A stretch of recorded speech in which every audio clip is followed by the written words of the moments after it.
Hello and welcome to Vol Club Confidential by Aspire Media Group, a brand new digital series here from Volunteer Club headquarters on Bearden Hill. I'm your host, Austin Price of VolQuest.com.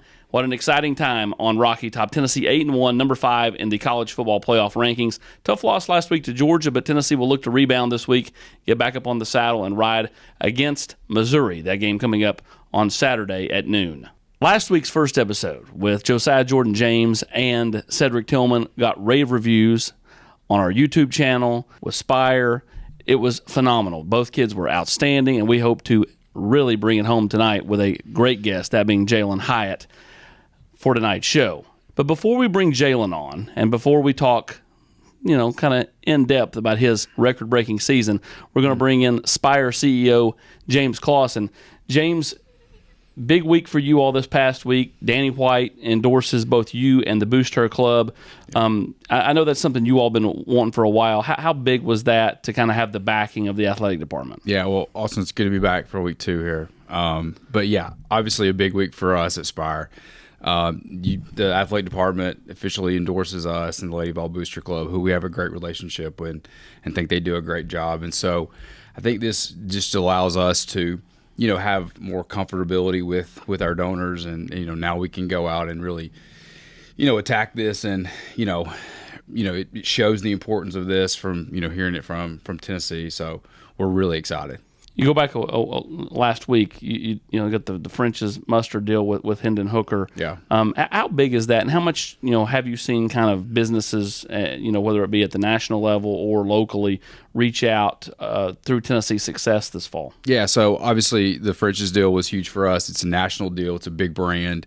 Hendon did AT&T in the last month as well, and we knew, as Tennessee had more success, that would attract more national brands, and that was really the goal. And if you look at Alabama, you look at Georgia, and they actually had a lot of success the past couple of years, and their players have been able to get those national deals, and that was kind of the next step for us.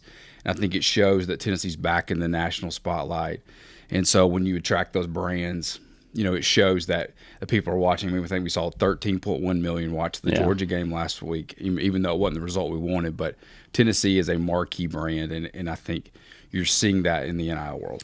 Final home game this weekend, final Spire tailgate for the football season, at least before the bowl game, at home. What has that been like for you all as a company to kind of see the reaction, to see the fans kind of pile in, those volunteer club members, and kind of just enjoy getting to be around, baseball players, basketball players? Obviously football can't be there because they're playing, but all the athletes on campus. Yeah, it's been exciting to pair fans with athletes, and so for really the first time ever, you've had an opportunity to come out and meet the starting 5 for basketball or your favorite baseball player. And so again, it's been a learning curve for us. We're learning every day with this, but it's been exciting to see the fans being able to interact with the players, and I think our members have had a great time, and we're excited to wrap this up on Saturday, but already looking ahead to 2023. Yep, you got watch parties for basketball coming up. There'll be the porch for baseball. Yeah. It's not the end of the athletic season at Tennessee. Kind of things just getting going. James, we appreciate you. We'll talk to you again next week. Thanks, Austin. Let's welcome in the man of the hour, that being Tennessee wide receiver Jalin Hyatt. Jalin, my man, welcome to Vol Club Confidential. Yes, sir. All right, first things first. You see it on social media. They call you him. What does it mean to be called him? That guy. That's what it means. That guy.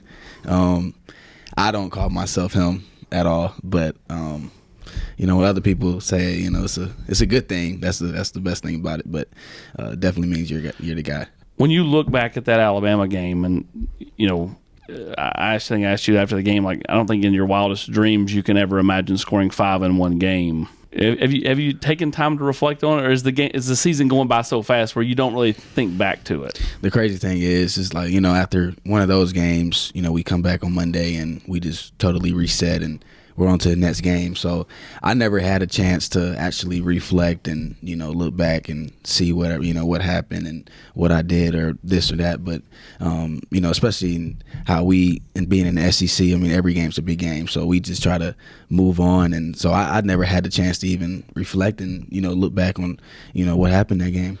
So when you you look towards Saturday. You play Missouri. You're coming off your first loss of the year. What's the energy been like this week in practice? Everybody's disappointed, just coming in at first, but I think it made us even hungrier, and not only that, just the mistakes that we made in the game, it's just self mistakes. Like, we know what we have to do, and we didn't do it against Georgia, but I felt like it's making us hungrier. And not only that, today's practice, everybody was juiced up, everybody had energy. I just feel like we don't want to feel that feeling again, so we're on to Missouri and we're ready to go.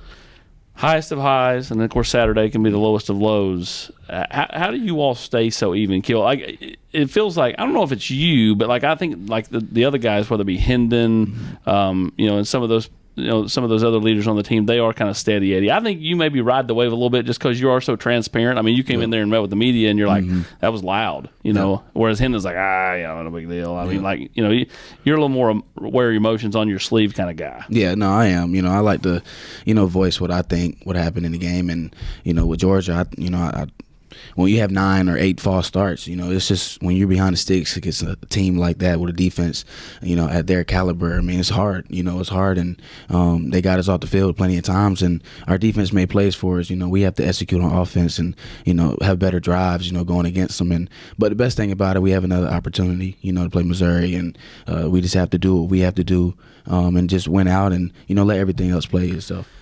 It's been kind of well chronicled all offseason how much you looked at Velus Jones as a mentor and how much he helped you kind of keep your head in the game last year when, maybe your head wasn't in the game. Are you now Velus? Are you now that role for a guy like Jimmy Callaway or some of those younger receivers that maybe think I should be playing, but why am I not playing? And you're kind of an example for them. Yeah, Velus, when he was here, he led the way, just for me personally, just him being a leader in that receiver room. And just not only that, just him playing the slot and me just watching him on the sideline, watching him on film, how he gets open. He's a completely different player than me. He's more of a ball and hand guy, giving the ball. He's a bowling ball. Oh, yeah. Yards after contact. Hard to get to the ground, and I'm more of a finesse type of guy. But what I learned so far with this year, it's just when we have young guys like Squirrel and Callaway, I try to lead the way as far as how Velus led me, and I try to do a little differently sometimes, but they're listening to the feedback, and I'm glad what we're doing with our young guys. You go back to the bowl game last year. Was it a 2-point conversion or a touchdown that you caught? I think it was a touchdown. It was a touchdown. Tough catch. Yeah. You could kind of feel like there was a release emotionally for you then. Was that the kickoff of all this? Was that catch the – because I asked Cedric last week about the diving catch against Texas A&M at the end of 2020. Yep, I remember. And he said that was the kickoff for him. Yep. Was that the kickoff for you? That whole, when we had that bowl game and just the preparation for it, when we were doing game plan for Purdue at that time, I took it seriously, because I knew this was the last game. I knew that, we're going to have some guys lead last year. And, I knew I had to step up, for a big role. And I wanted to be that game, and whenever they called my number, whenever Velus was tired or, whatever happens, I wanted to step up that game. And I'll say that was definitely the kickoff point for me, moving on to the next season. So definitely. So you hear that a lot. I mean, just because it's the end of a season, just because it's a meaningless game for some, it's a meaningful game or play or some of plays for others. For you, you go into the offseason. We've chronicled your weight gain. I mean, you didn't have those arms a couple of years ago. They were pixie sticks. Yeah, they were. They were. How proud are you of that? As proud of that as anything else? I mean, for me, it's so hard for me to gain weight. That was really the biggest things I had to improve on for this year, and it was hard for me, but I knew what I had to do, and I can't just eat 3 times a day. I knew I had to eat more than the regular person just because of how much I'm burning calories, how much I'm running, working out. I knew I had to change things, and out of all the improvement that I felt like I have made this season, I think the biggest jump for me was my weight. It just made me play more confident, and not only that, just helps with contested catches as well. Eating more than 3 times a day. What are you eating? Give me for a guy like you. I mean, the lineman, it's easy, right? I mean, but for you, what are you trying to put away on a given day? You talking about as far as calories? I'm talking about from the moment you wake up to the moment you lay your head down on the pillow. What are you eating? Well, for the routine that I had in the off season was, you wake up, obviously breakfast. I had 2 pancakes. I think I had 3 eggs, bacon. And then during that period when, right before lunch, let's say we had, let's say we had to lift in the morning. After that, I would get 2 protein shakes and 2 PB&Js just for that little bit of time, and then eat lunch. And then during that break before dinner, I'll do the same thing, 2 protein shakes, 2 PB&Js. And not only that, you have to have water, in between, because I was on creatine. So if you don't drink water, you're just going to, it's bad, if you don't drink water with creatine. Trust me, I've been through it. You're just going to cramp up like your whole body. So got to drink water. And then not only that, right before I go to sleep, 2 water bottles right before I go to sleep. So it was, for me, it was more just consistency, making sure you're consistent with your eating habits. So I think that was the biggest thing I had to learn. They still got that great peanut butter over there in the nutrition. Oh yeah, definitely. That's the best. Yeah, it's the best. Crunchy or creamy? What do you like? Creamy. Can't do crunchy. Yeah, creamy though. I'm with you. Yeah, I can't do crunchy either. Makes the just for the mix of the jelly and the peanut butter. I mean, you can't go crunchy. You got to go smooth. Your dad's somebody that Vol fans know so much from Twitter and dating back to your recruitment. What's that relationship mean to you? With my father? Yeah. Oh man, he taught me a lot of things, just living in this house. He always stayed on me, and I did not all sports, but I did basketball and football and track just constantly, every year. And I thank him for just, allowing me to play at a young age, football and basketball, and him just staying on me, just throughout when I was living in the house. Just, it just shows, the character from him, and I'm blessed for him to be my father. What are you most proud of from your time here? I'll say just, there was a lot of things that happened here, at the University of Tennessee, with coaching changes, and I never been a part of a coaching change in high school. My high school, I won every state championship every year. 4 straight years. 4 straight years. Tom Knott's legend. And I get here, and first year it was hard for us, 3 and 7, 3 and 8, and had a coaching change, and Coach Hype is here, and I had not a sophomore year I wanted to have. I mean, it was hard for me at first, and but at the same time, it's a blessing just how everything played out, for me, just looking back at it, and just what Coach Hype has done, the program that he has changed, and the people that he has brought, and just how the fans, how happy they are, just seeing how Vol Nation is. I think that's probably the biggest things I'm most proud of, just being here. What's something most people don't know about you? Like common person, even your common friends. Yeah. Is there something that most people don't know about you? I don't know. To be honest. I mean, I don't do anything crazy or nothing. No. I just, I mean, most people know that, I love Christmas. My wife puts the tree up. Last year it was when y'all were playing at Alabama, which is in October. Yeah. I love Disney. Okay. I love golf. Okay. Golf. I never even played golf in my life. Do you have any extracurriculars that you? My dad was a big fisherman. At Lake Murray, there was some times I used to go with him and fish. I hated it actually because, with fishing you have to be patient, and I wasn't catching anything. I wasn't getting any bites, so I hated it. But, my dad enjoyed it. He could stay out there all day if he had to, but I couldn't do it. So I went maybe 3 or 4 times with him, and I think just with those 3 or 4 times, I probably caught 2 fish. And that's bad, so I stopped going. So you're not patient, is what you're telling me? Yeah, not with fishing. Are you patient with anything? Sometimes. It just matters what it is. Rush's, which is a little fast food place there off of the mall exit in Columbia. Is that your jam? I used to go there after every Friday night game with my family. So we used to eat there. That was the only time I used to go. I didn't go, during any weekday, just Friday. So that was the tradition. Yeah, it was a family tradition. We made it one. What'd you get? A burger, always. Burger and fries. Burger and fries. Yeah, well, it's a tradition for me as well. Anytime you go through Columbia, the mall exit there in Columbia. For you, I know the ultimate goal is NFL. Whether that happens, in April or a year from April. How much are you kind of soaking up this season? I mean, you're sitting here at 8-1, this magical run, however it ends, whether it's in the playoff or a New Year's Six. If you guys take care of business the last three, you're going to be in a top end bowl game. How much do you kind of just soak all that in?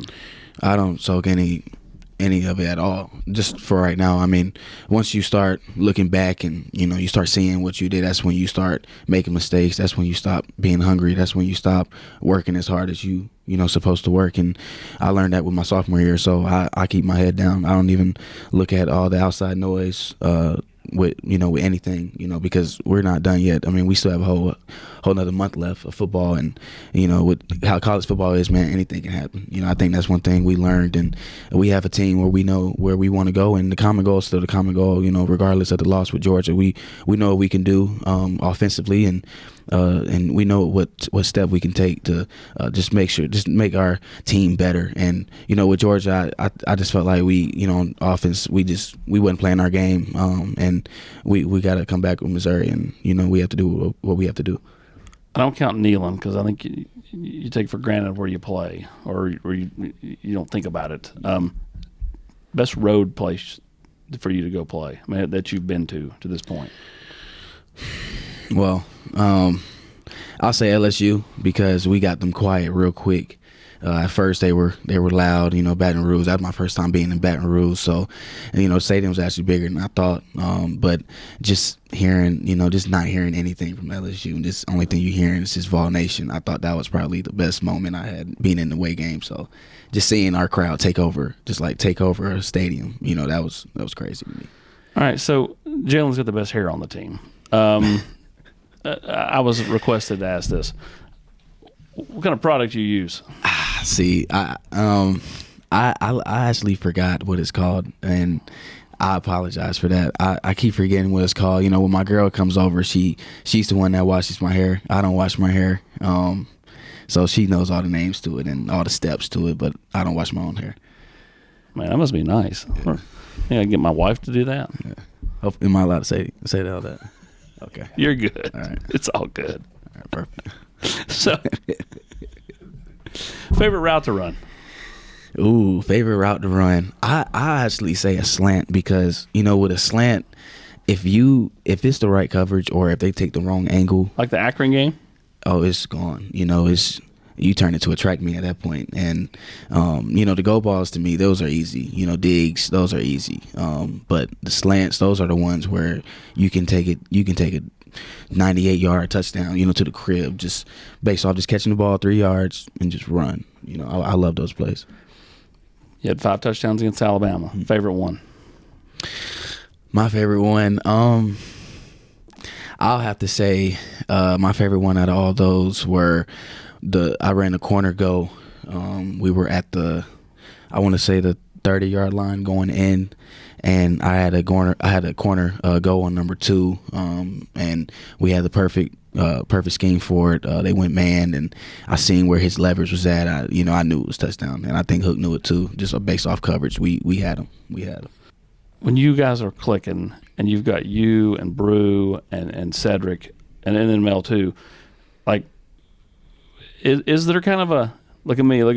I mean, like, you know what I mean? I'm not saying like you're me first, but like, how many times do y'all walk back to the huddle and go, I was open. Oh, yeah, receivers are receivers, right? I mean, is everybody always open? Yeah, every receiver is going to be selfish. Everybody wants the ball. But, that's the beauty of our offense. I think anybody, with our offense, any game, anybody can have a big one. Just how our offense works, and we have the right guys for it. I think we have four elite receivers in that room, and just seeing what they have done, seeing how Ramel has stepped up with Said being out and having Said back, and just having Brew and what he has done, man, I'm just proud of this receiver room, just how we took that next step. And for us to go where we want to go, we have to take another step and be more elite. Everybody sees them on Saturdays. They see the touchdowns. They see all that stuff. But during the week, you're just a student. Mm-hmm. You're going to class. Yep. You're out there amongst a bunch of other 18 to 22-year-olds.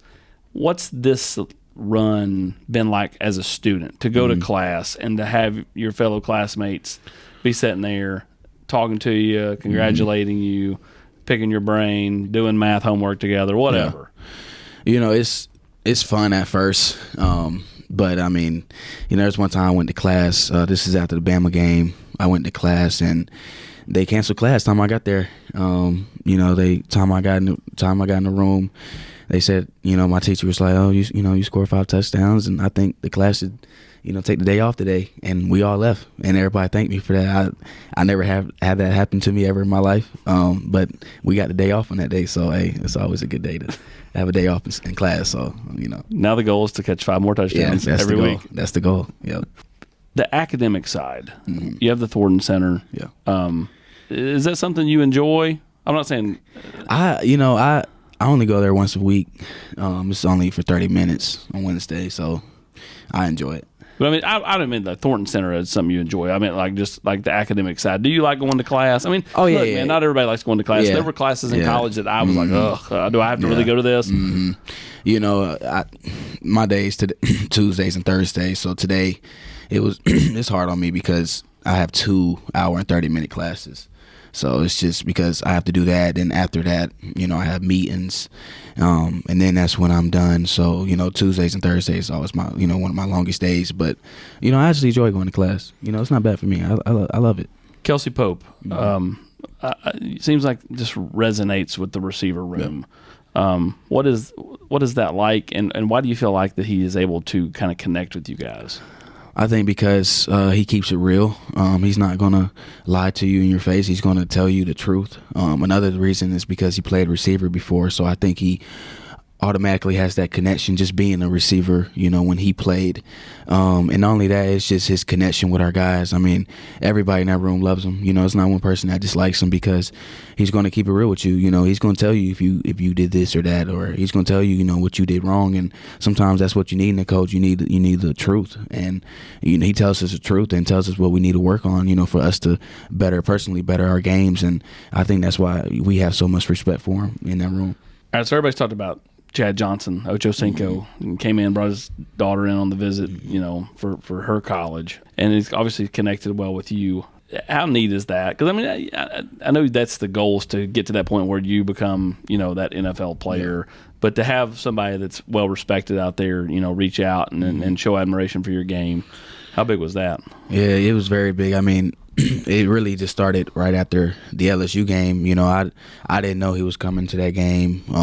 We didn't know anything about him, attending that game. So we're, I'm treating it like a regular game, as far as what we do. And I get on my phone after the game and I see that he shouted me out. And, at first I'm thinking it's a joke because, this is a legend, this is an all-pro legend that we're talking about. And I see my name and, one of his mentions, and I'm like, there's no way he's talking about me. There's no way. And it kept building on, throughout until, we played Bama and just kept going. And he came to that game. And it was crazy, just having, somebody like his caliber, talk so well about, somebody and just what he has done just in the league. And so for him to say something just about me, man, it was a dream come true. Then we're going to call you Onse? Yeah, Onse. I like that. Favorite NFL team? The Saints. Why? We have a lot of VFLs there. Coach Burns is there. And not only that, I've been a Saints fan before any of that. So, Saints fan. Favorite NBA team? Celtics. Boston Celtics my whole life. Was it hard growing up in South Carolina where there are no pro teams? Yeah, it sucks. It's actually bad because I believe we should have a team. We should have a NFL or NBA team in South Carolina, and we don't have anything at all. It's disappointing. You go back to South Carolina next week. Mm-hmm. You scored a lot of touchdowns in that stadium. Yep. How much do you look forward to that? Oh man, I love going to Williams-Brice Stadium. I'm glad it's a night game because I want our guys to experience it because, I attended some games just being a fan of, Carolina. So I can't wait for our guys to experience Williams-Brice Stadium. And not only that, man, I just, South Carolina's always a revenge game for me, so I love going against them. You, along with Hendon, are one of 2 guys that have scored in every combination of uniform to this point. Mm. What's your favorite combination? Ooh, all black. I was going to say smoky grays, but, man, when we put them all blacks on, it was different. Different this year with the black helmet? Yes. With the black, you got to be the black helmet. Would you like for them to occasionally keep that other helmet, though, in play with the different decal? different face mask. Definitely. I think we need I think this year was more of a, let's see where we can take it, but we can definitely do way more as far as uniforms and different combinations. When you look at this team, best part about this team's what? Adversity. Why? We have a lot of guys that have been through adversity defensively, offensively, and I think that's why we have a strong connection as far as getting better, as far as getting to our common goal. So adversity on this team is why I feel like we push so hard and why our coaches push so hard as well. All right, we're going to throw to our producer, Madeline, who's got questions from you out there in Twitter world and the Volunteer Club. Ooh. All right, Jalin, so we asked a lot of our fans in the Vol Club to ask you a couple of questions. Okay. First one is from someone I think you might know. It looks like it's a Jalin Hyatt. He's asking, does it bother him that he's never, ever beat his dad on the basketball court? The crazy thing is we never did a one-on-one, and it's because he was scared. He never wanted to play. I was in my prime in my junior year, ready to go, playing basketball. Was actually a very talented basketball player, Austin, if you want to watch film sometimes. But he never wanted to play me, so I'll say he was scared. That's my answer back to that. Very nice. All right. Are you going to get the new college football video game next year? I will. I love, when I was playing NCAA 14, I used to obviously play the Road to Glory. You want to be a 5-star on there, and I used to play as quarterback. Because quarterback, you can do everything. So I'll definitely buy it and definitely play with Tennessee. We've got Aaron McCullough asking, what's your favorite tattoo? Ooh, favorite? Chosen one right here. Got Chosen one right here. My favorite one. Because it's bold and big, and you can see it clearly. I got Chosen one because, just based off in high school and here, I just felt like as far as with football, I always took football differently. I take it very seriously because I know you can make a future out of it, and not only that, I play for my family, my parents, my little brother, and I try to pave the way for my little brother. So, I want to be the chosen one in that family for sure. You're known for having immaculate game day style. So can you talk about your approach to your game day style and maybe a style icon that you look up to? I don't look up to any style icons, but as far as the routine, for custom suits, it takes a little minute to get your suit, so you have to plan ahead. I'll plan before the season, what games I think I should wear this or that, because suits take a little while to get to where it has to be. So as far as routine, I always do it in the off season as far as what I want to do for the season. So I have all my suits ready to go. All right, last question. Okay. What is one thing that is always in your gym bag? Charger. You gotta have a charger. You gotta have a charger every time. Which means you can't have that phone going dead. You can't at all. Trust me, I know. Favorite cheat meal in Knoxville's what? My favorite. Yeah, favorite cheat meal. Like if you can just go have one meal, where would it be? Sylvia's. It's right on campus. I get 5 beef hard tacos, and I get beans and rice for carbohydrates, and just for the weight. You need the carbs. So I did my research as far as what to eat, as far as how to gain weight. So those are the dreams you had when we did your commitment video at Neyland, and the dreams you have now. Two different things. Same dream, same goal. I want to play at the next level, and I think I'm starting to see what it takes to get there. And when I was with you, my senior year, doing that video, just, I actually want to thank you for that. I don't think I ever thanked you for doing that, man. I appreciate that. That was a long, long time ago, but yeah, we were the only ones in there in that stadium. So it just shows how much he cares about Ball Nation. But same goals. Louis Vuitton cleats when you get to the next level for pregame? Definitely. For sure. I could totally see this. For sure. What advice would you give that 17-year-old kid? I asked him last week, your younger self, but I think more specific, that 17-year-old kid that came in here. Yeah. What advice would you give him now at, 21? You 21 yet? 21 now. Keep going. Keep pushing. Patience. I'll say patience is the biggest one. But as far as just keep going, I think that's the biggest thing, because I felt like my sophomore year I kind of gave up, just lost hope, felt like I wasn't good enough, or felt like, things weren't going right, and getting hurt, and, coming back, not playing as much snaps as you want to play. It's hard, especially for a competitor. You want to be out there with your guys. You want to be out there with, your family, and it just, sucks when you're not. And I took that personally for the off season, and I grinded harder than I ever did, for an off season. And, I'm glad of the results so far, but we have to keep going. We're not done yet. Well, when a lot of kids would jump in the transfer portal, this kid didn't. He just kind of went to work. 15,000 balls on the jug machines this offseason. He continues to catch them, continues to make big plays. He's sitting at 14 touchdowns on the season, which is a single-season record. That's still got 3 games plus any potential postseason games left for this guy to add to it. You got to put it out of reach where nobody can get to it. Yeah, I know. I have to do it because, I'm Marcus Nash's record lasted from 97 till now. Yeah. 25 years. I know. And, it's kind of scary because just the offense, how Coach Hype is, and he, especially with our young guys, I'm kind of nervous about Squirrel. I think he might break it. I told him, I remember telling him once I broke it, I said, man, now you have to come chase it, when I'm done. And hopefully he doesn't. But, if he does, that's what I want from him. But I got to make sure it's hard for him. I don't want to make it easy for him. So I'm going to try to get a little more touchdowns, so just make it a little more of a reach. But, I think Squirrel can get it when he has a chance. 25 years from now, maybe I'll be interviewing the guy that breaks your record. Yeah. Hopefully you're not. Yeah, me too. Hopefully I'm retired by then. Whenever that happens. Well, Jalin, man, we appreciate you. I appreciate it. Yes, sir. Vol Club Yes, sir. Confidential, episode 2 in the books. Jalin Hyatt. Next week, we got another big show. Stay tuned to those Vol Club channels to find out who is going to be on the show next week.